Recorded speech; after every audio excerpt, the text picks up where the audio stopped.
Doctor ortho Ayurvedic oil और capsule, अब दर्द भी घुटने टेकेगा। भूपेश बघेल ने उप मुख्यमंत्री साहब को बंदर कहा। साहू समाज भड़का। समाज से 10 दिन में माफी मांगने की बात कही। विवाद बढ़ा। बयान सुर्खियों में आया।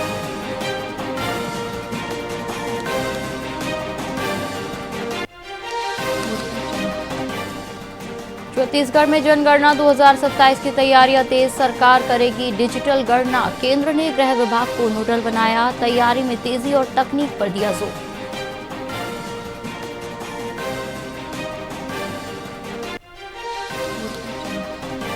रायपुर में रेणुका सिंह के बेटे ने बाइक सवार को कुचला। कार से टक्कर मारकर भागा। गिरफ्तारी के बाद तुरंत जमानत मिली। घायल युवक की हालत गंभीर।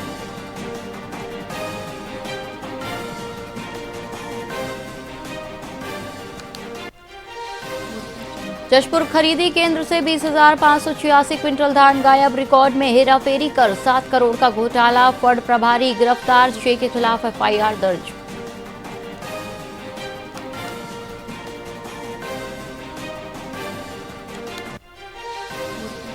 सरगुजा जिले में ठंड से ठिठुरन। 10 जनवरी तक स्कूल बंद। अंबिकापुर में पारा 3.8 डिग्री। 4 शहरों में 10 डिग्री से नीचे। 17 जिलों में शीतलहर।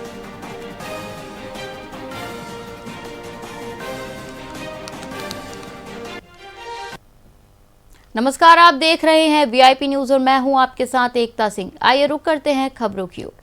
महासमुंद में थाना क्षेत्र में सोना चांदी चमकाने के बहाने ठगी करने वाले आरोपी कन्हैया प्रसाद शाह को पुलिस ने सबौर जिला भागलपुर से गिरफ्तार किया। वहीं आरोपी के कब्जे से सोना चांदी चमकाने का पाउडर, 2 लाख रुपए नगद और घटना में प्रयुक्त बाइक बरामद हुई। आपको बता दें कि 23 दिसंबर को सरिता चंद्राकर से सोने के 4 कंगन और 1 अंगूठी की ठगी हुई थी, जिसकी कीमत लगभग 10 लाख बताई गई। महासमुंद पुलिस और साइबर सेल की संयुक्त टीम ने सीसीटीवी और मुखबिर सूचना के आधार पर आरोपी की पहचान कर उसे न्यायिक रिमांड पर भेज दिया।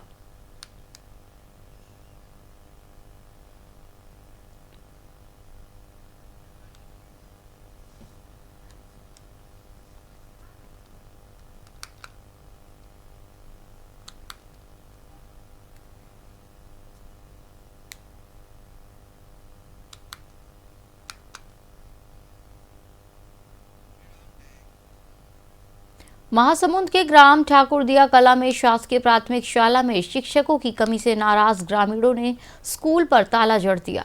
72 बच्चों पर केवल एक शिक्षिका होने के कारण 6 महीने से पढ़ाई प्रभावित थी। बार बार शिकायत के बावजूद सुनवाई न होने पर ग्रामीणों ने नारेबाजी कर धरना दिया। आक्रोश बढ़ता देख विकासखंड शिक्षा अधिकारी ने आनन फानन में एक नए शिक्षक की नियुक्ति का आदेश जारी किया, जिसके बाद मामला शांत हुआ। हमारे गांव में शिक्षा की कमी है और शिक्षा की कमी की वजह से हमारे बच्चे लोगों की पढ़ाई नहीं हो पा रही है, इसलिए हमें शिक्षा की ज़रूरत है। और हम लोग कई बार आवेदन दे चुके हैं, शिक्षा अधिकारी को दे चुके हैं, कलेक्टर ऑफिस में दे चुके हैं, लेकिन अभी तक स्वीकृति मांग नहीं हुई है। इसलिए जब तक हमारे बच्चों के लिए शिक्षा की व्यवस्था नहीं होगी, तब तक हम लोग धरना प्रदर्शन करते हैं। हमारे गाँव में शिक्षा की कमी है।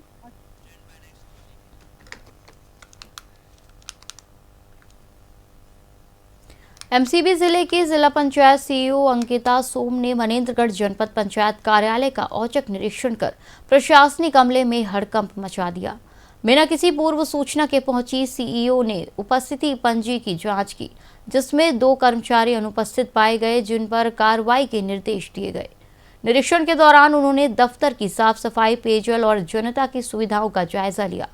सीईओ ने स्पष्ट किया कि अनुशासनहीनता बर्दाश्त नहीं की जाएगी और भविष्य में भी अन्य कार्यालयों में ऐसी औचक जांच जारी रहेगी।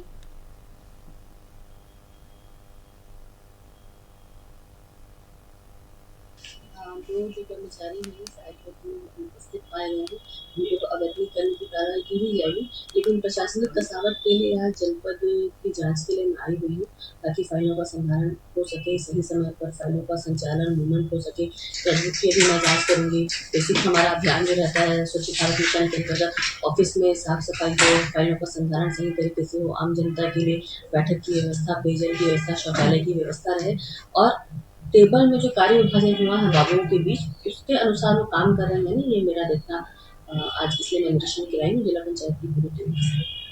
इस तरह की जो ये आपके मॉनिटरिंग है, क्या आगे अन्य विभागों में जारी रहेगी या तो सुदूर जो खड़गवा जनकपुर के क्षेत्र है वहाँ भी इस तरह की? बिल्कुल, आज तो जनपद सीईओ को ऐसा कुछ संज्ञान था नहीं कि मैं आऊँगी, तो ऐसा ही औचक निरीक्षण बाकी हमारे ब्लॉक के मुख्यालय में हुआ।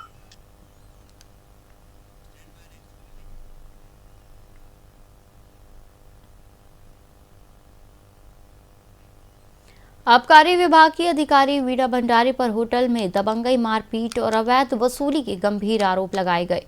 दुकानदारों का कहना है कि वो हर महीने 2000 से 2500 रुपए तक की अवैध वसूली देने को मजबूर है। इसके बावजूद उनकी दुकानों में तोड़फोड़ की गई और सामान जब्त कर उन्हें अपराधी की तरह पेश किया गया। प्रत्यक्षदर्शियों के अनुसार होटल में खाना खा रहे लोगों के साथ भी मारपीट की गई और जब मीडिया ने सवाल पूछे तो अधिकारी उनसे भी उलझ गई। मैं यहाँ पे नाश्ता कर रहा था, मैं गाड़ी ना मैदान में खड़ा था और प्लस मतलब ये अधिकारी वाले लोग आए हैं, पाँच सात आदमी आया था और मैं गाड़ी में चाबी लगा था, मैं गाड़ी चाबी ले गया, गाड़ी भी ले गया था। मैं नाश्ता कर रहा था, उसके बाद उन्होंने मेरा गाड़ी उठा कर ले गए वहाँ आबकारी वाले में। उसके बाद मैं सुबह कर गया हूँ, शाम के गया हूँ, तो बोलते मुझे सुबह मिलना, तो सुबह गया हूँ तो बोलते कि मैं 2500 पटाओ। सर, मेरा नाम योगेश कुमार सो, मैं मोहनपुर टिकरी वार्ड नंबर 2 में रहता हूँ और टिकरी भट्टी में मेरा दुकान है, खुद का जगह है। और मेरे एक दिक्कत ये है कि मीना भंडारी जो मैडम है आबकारी विभाग वाला, वो हमेशा आता है और टॉर्चर करता है, जबकि हम लोग चालान भी पटा दे 2500 रुपये हर महीना देते हैं उसको, फिर भी वो बोलता है, कभी भी आता है तो हमेशा भट्टी में पानी डाल देता है या सामान को उठा के ले जाता है या तो फिर ग्राहक लोग को मारता है या तो सामान को पूरा फेंक देता है।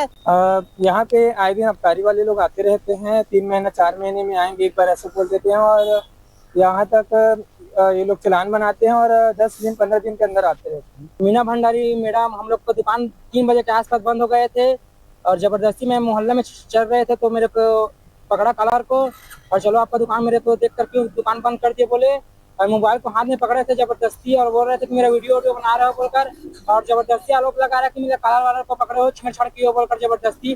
वो बस साहब मेरे दुकान में CCTV कैमरा भी लगाया और जबरदस्ती मेरे पर आरोप लगा रहे हैं। मैं यहाँ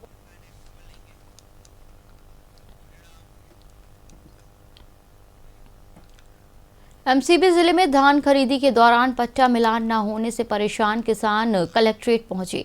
किसान कांग्रेस अध्यक्ष और जिला पंचायत उपाध्यक्ष राजेश साहू ने आरोप लगाया कि 114 किसानों की सूची लंबित होने के कारण वो धान नहीं बेच पा रहे हैं।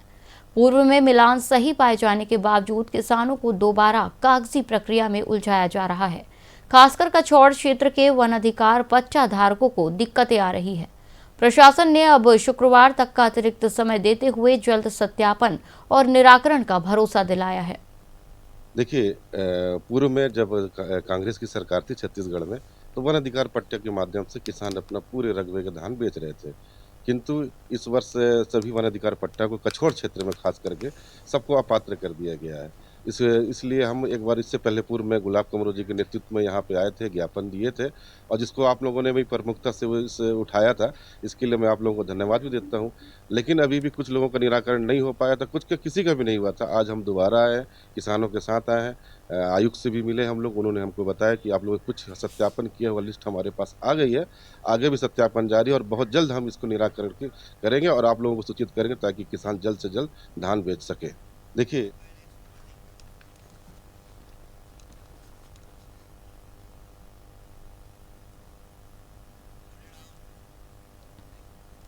एमसीबी जिले के चिरमिरी में एक युवक ने नाबालिग लड़की से शादी के इनकार के बाद आत्मघाती कदम उठाने का प्रयास किया, जिससे इलाके में अफरा तफरी मच गई। पुलिस के मुताबिक युवक लड़की से शादी करना चाहता था, लेकिन परिजनों ने उसके नाबालिग होने के कारण इनकार कर दिया, जिससे आक्रोशित होकर उसने स्कूल से लौटती छात्रा के सामने खुद को आग लगाने की धमकी दी। स्थानीय लोगों की मदद से युवक को अस्पताल पहुंचाया गया। वहीं पुलिस ने आरोपी के खिलाफ बीएनएस की धारा 109 के तहत मामला दर्ज कर जांच शुरू कर दी है। उसका और वो लड़के से बातचीत होता रहा है पहले से। अब वो शादी करना चाहता था, जो घर वाले लोगों ने मना कर दिया कि भाई नाबालिग की लड़की शादी नहीं हो पाएगा। तो आज वो स्कूल जब निकली थी तो उसको देखा और एक डब्बे में पेट्रोल रख के बोतल में पेट्रोल लाया और अपने ऊपर आग लगा लिया। लड़की जब बचाने गई उसको पकड़ के जलाने का प्रयास किया है। अटेम्प्ट टू मर्डर का मामला बनेगा, 109 BNS का धारा में अपराध दर्ज किए गए। छत्तीसगढ़ के उच्च शिक्षा मंत्री टंकराम वर्मा ने विभाग की ऐतिहासिक प्रगति का ब्यौरा देते हुए बताया कि शिक्षा बजट को 1212 करोड़ से बढ़ाकर 1822 करोड़ रुपए कर दिया गया है। प्रदेश के विश्वविद्यालयों में नई शिक्षा नीति लागू करने के साथ ही 595 प्राध्यापकों और 625 सहायक प्राध्यापकों की भर्ती प्रक्रिया तेज कर दी गई है। राज्य सरकार का लक्ष्य 2035 तक सकल नामांकन अनुपात को 50% तक ले जाना है, जिसके लिए शहीद महेंद्र कर्मा विश्वविद्यालय का विकास और डिजिटल लर्निंग के लिए अंतर्राष्ट्रीय संस्थाओं के लिए MOU किए गए हैं। आमदनी वाले लोगों को आवास या प्लाट दिलाने के लिए छत्तीसगढ़ जन आवास योजना के अंतर्गत ये बहुत अच्छा स्कीम है। 2 एकड़ से 10 एकड़ तक TNC से पंजीयन करा करके छोटे प्लाट बना करके बेच सकता है। जो TNC का जो नियम शर्त है उनको पालन करके अपने ज़मीन पे प्लाटिंग करके बेच सकता है। हाउसिंग बोर्ड को राज्य शासन द्वारा आवंटित जमीन को हाउसिंग बोर्ड को प्रदान किया गया है। पूर्व में हाउसिंग बोर्ड मकान बना लेता था, लेकिन ज़मीन जो है शासकीय ही रहता था, जिसके कारण कोई थर्ड पार्टी को बेचना है तो उनको बहुत तकलीफ होता था। तो अब सरकार ने तय किया है कि हाउसिंग बोर्ड जहाँ पे मकान बनाएगा वो ज़मीन भी हाउसिंग बोर्ड के नाम हो जाएगा। कॉलोनियों अपार्टमेंट में निर्मित सड़क, गार्डन, सामुदायिक भवन, आनुषंगिक शेष भूमि को भी संयुक्त नाम से दर्ज किया जाएगा। ये सरकार का बहुत बड़ा फैसला है कि उस कॉलोनी में जितने भी डेवलप होंगे, सड़क है, गार्डन है, सामुदायिक भवन है, ये वहाँ के रहवासी उनके संयुक्त नाम पे होगा।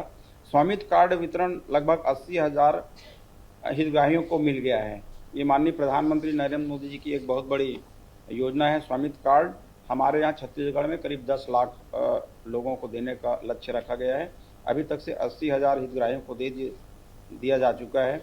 छत्तीसगढ़ पट्टा अधिकार नियम के तहत शहरी क्षेत्रों में भूमिहीन व्यक्तियों को स्थायी और अस्थायी पट्टा प्रदान करने की तैयारी की जा रही है।